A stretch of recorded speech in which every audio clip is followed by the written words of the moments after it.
Okay. Alright. Okay, so where did you grow up? I grew up in Butler, Pennsylvania, which is about 30 miles north of Pittsburgh. Okay, and then how did football become a major role in your life, starting with your childhood?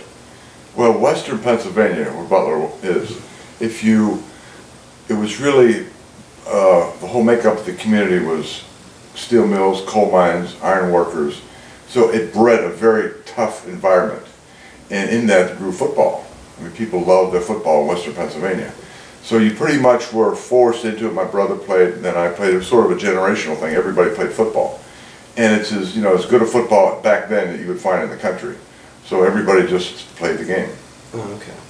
And then after high school, what influenced you to attend and play at Notre Dame? Well, I was fortunate where I had a lot of choices.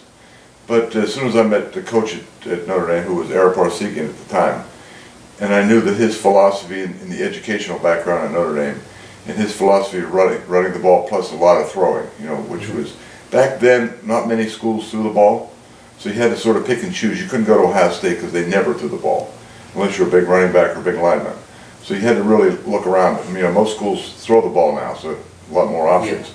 But Ara threw the ball a lot, and obviously that attracts quarterbacks. Okay. And then aside from football, what other interests did you have while studying at Notre Dame? Well, probably the biggest interest there is just socializing with kids.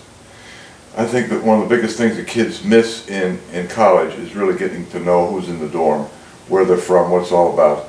And we used to always badger around back and forth, we were better at this, we were better at that, Yeah. But you really got to know the makeup of the country back then. And I think that's almost as important as the education you receive at university, because you're getting to know people, getting to get along with people, and that's what life's all about. Yeah. Okay. What is your most memorable moment in your time spent at Notre Dame? Well, it had to be my sophomore year. There was only two. Back then, you couldn't play as a freshman, so you had, first year you could play with varsity was sophomore. So I started as a sophomore, and there were only two of us. My receiver, Jim Seymour, and he and I were the only two young guys on the team. Everybody else were pretty much senior-laden team, and we ended up winning the national championship that year. So that was, a huge thing, because we hadn't won at Notre Dame in several years, so it turned out well. Okay. And then, how did it feel to be a Heisman Trophy candidate? You never, looking back, it's wonderful to be in that, in the 3 years I finished in the top 10 three years. But at the time that you're playing, it's such a team-oriented sport, other than any other sport, baseball or basketball. So it's more, everything you receive from the accolades you receive for yourself, it's really spread throughout the team. Yeah. And then in your football career, did you ever witness any racial discrimination in your college or professional career?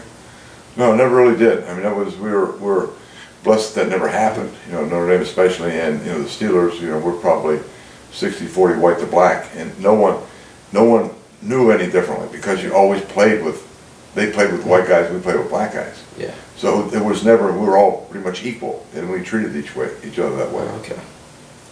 And then, do you feel that the NFL Players Association has done a good job representing you in your retirement regarding wages and other benefits?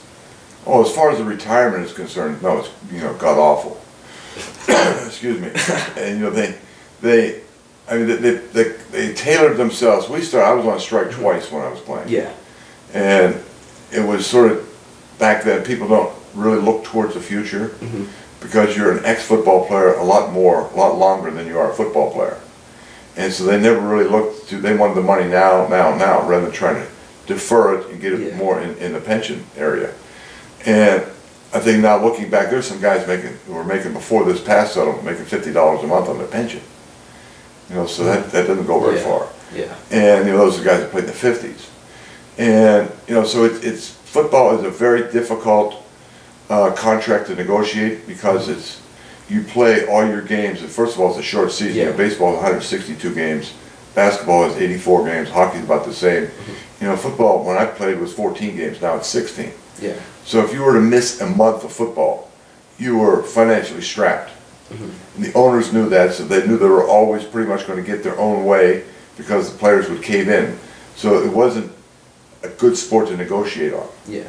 Even though at this point it's much more superior as far as, you know, the financial side of it, where the owners are making a lot more money than any other sport. Yeah. You know, so it's a different environment now, but you know, when they negotiated this contract, it was negotiated primarily for the guys playing today, and with a bone or two thrown to the old guys. You know, Okay. so that didn't work out well for a lot of guys. Okay.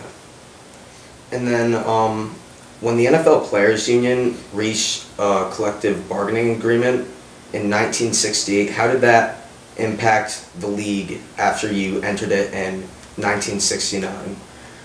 That was probably the saddest point of your life, because it was before you had two leagues. You know, very few people run. There was an AFL, American Football Conference, and the NFL, and you were drafted by both teams, both leagues. Oh, okay. So now you have a negotiating point. You know, if Denver drafts you here and the Giants here, so you can go back, okay, what do you offer? Then you go back and forth and negotiate. Pete Rozelle, who was the commissioner of football back then, was probably the most noteworthy person of putting this league all together. He realized that these monies were getting crazy, so he negotiated everything and put everybody under one hat. So now you had no place to go. Yeah. You had to go to the NFL or, you know, Canada, which was, you know, really not an option. So, you know, that was, you can really credit Pete Rozelle.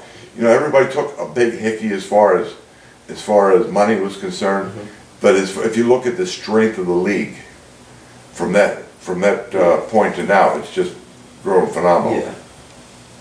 And then, what was your attitude towards the 1974 strike? Well, it was the same way. I mean, we had, you know, the working conditions. You know, I always like to tell people that, you know, what do you think I made for a preseason game back then? Now it was 6 preseason games you played. Oh, wow. And so after taxes, I always say, how much money do you think I made per game? And no one can come in with hundreds of dollars, but we made $58. Wow. So, I mean, there had to be some change, and that's where the owners were making all their money, because they were charging the season ticket holders. They would pay for the tickets for a preseason game, so they're getting full value for the ticket, but only at that point only paying you $58. So they were making a fortune on preseason games. So in '74 we negotiated it to the point where we got 10% of your salary spread over the 6 period. So we'll say if you made 50 grand, you got 5 grand. Yeah. Spread over 6 games, a lot better than 58 bucks. But you know, so again, it's, you know, it's little leaps and bounds you have to make. Now it's, you know, way out there. All right, and then let's see. When the NFL Players Union did not succeed in 1974 to get a new collective bargaining agreement, what was your reaction to that?